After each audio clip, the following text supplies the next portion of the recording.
Bom dia, pessoal. Tudo bem? Hoje eu vou dar sequência, né? A gente está falando sobre essa comemoração de 1º de abril, Dia da Mentira, e a gente está falando um pouquinho sobre motivos que levam a gente a mentir. Hoje eu separei aqui Josué 2, eu vou ler do versículo 1 em diante com vocês.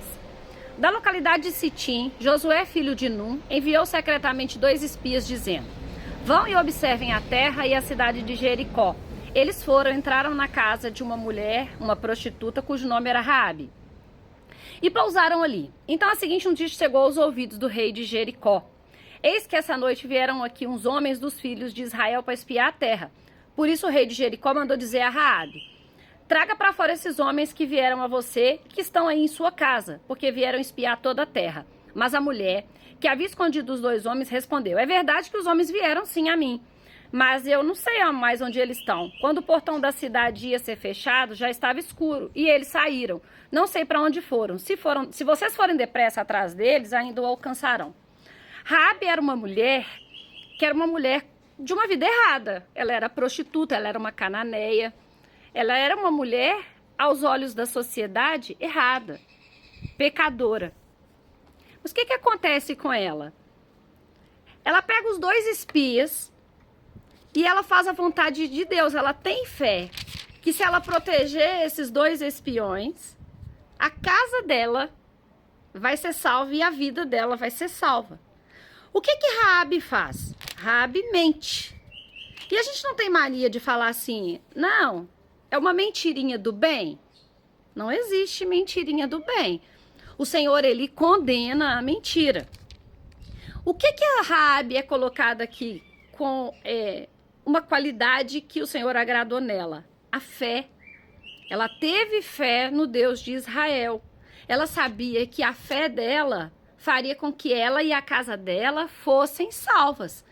E quando foi invadido, a casa dela foi salva, a família dela foi salva. Então, aqui ninguém está aqui batendo palma para a mentira de Raabe. Não é a mentira que é exaltada nessa passagem, porque muita gente fala assim: mas aí, o que você diz sobre Raabe? Raabe mentiu. É verdade, ela mentiu. Davi também pecou.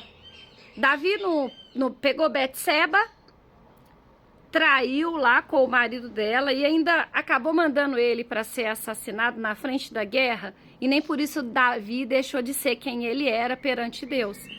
Nós, na nossa vida, a gente pode cometer erros e a gente vai cometer muitos erros, inclusive a mentira. Quantas vezes a gente se pega falando assim: não, é uma mentirinha branca, é uma mentirinha branda, não, isso é só para não criar um desconforto, para evitar uma contenda e uma briga. Mas o Senhor, ele não espera isso de nós. O Senhor espera de nós que a gente viva uma vida de verdade. Por quê? Ele mandou o filho dele, Jesus, para morrer na cruz, para que eu e você, a gente fosse livre do pecado. E a mentira, ela é pecado. Jesus, ele é o caminho, a verdade e a vida. Quem que é o pai da mentira? João 8,44 diz que o pai da mentira é Satanás. Então nós queremos quem? Nós queremos o nosso pai, é Deus. E quem que ele mandou para nós? Jesus, que é a verdade. Então ele não quer a mentira. Vamos evitar a mentira. De repente, se a gente cometeu algum delito ali, alguma coisa que a gente poderia, às vezes uma coisa boba, a gente pensa assim: não, vou falar uma mentirinha aqui que não tem problema. Não, fala a verdade. A minha mãe costumava falar com a gente assim: quem fala a verdade não merece castigo, quando a gente era pequeno. Então vamos levar a vida com verdade. Eu separei aqui, ó, em Atos 17:30, eu vou ler junto com vocês. Diz assim, ó: Deus não levou em conta os tempos da ignorância, mas agora ele ordena a todas as pessoas em todos os lugares que se arrependam. Porque Deus estabeleceu um dia em que julgará o mundo com justiça por meio de um homem que escolheu, Jesus. E deu certeza disso a todos, ressuscitando-o dentre os mortos. Jesus morreu na cruz e ressuscitou, e todos nós seremos julgados. E a mentira, o pecado da mentira, ela vai ser julgada. Mas ele perdoa o nosso tempo de ignorância. Então, não interessa o que eu fui no meu passado, o que eu fiz de errado, o que você fez de errado. Interessa que agora a gente se arrependa agora, pare de levar uma vida de pecado, Pare de mentir, pare de enganar, pare de falar mal das pessoas, usar a nossa boca para levantar falso testemunho. A seriedade que é, às vezes, você contar uma inverdade sobre a vida de uma pessoa e prejudicar a vida dela para todo sempre. Às vezes a pessoa vai passar ali uma vida inteira com o peso do que você falou de errado sobre a vida dela. Então vamos ter atenção. Não existe mentirinha do bem, igual muita gente fala, não. Mentira é pecado e o Senhor, ele abomina. Lá em Apocalipse fala, quem não vai herdar o reino de Deus? Várias pessoas, inclusive os mentirosos não vão herdar. Então para hoje.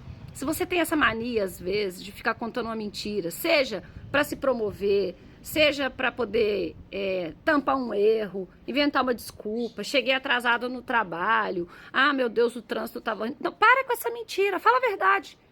Cheguei atrasado porque eu dormi mais do que a cama, me desculpa, não vai acontecer de novo. Eu errei com você, poxa, não fui bacana com você. Confessa o pecado, pede perdão ao Senhor e segue. E eu tenho certeza absoluta que até mais leve quando a gente leva essa vida sem mentira, sem falar da forma que a gente vem falando, a gente vai ter uma vida bem melhor, uma vida mais leve, uma vida bem vivida com o Senhor, que é o que a gente mais precisa.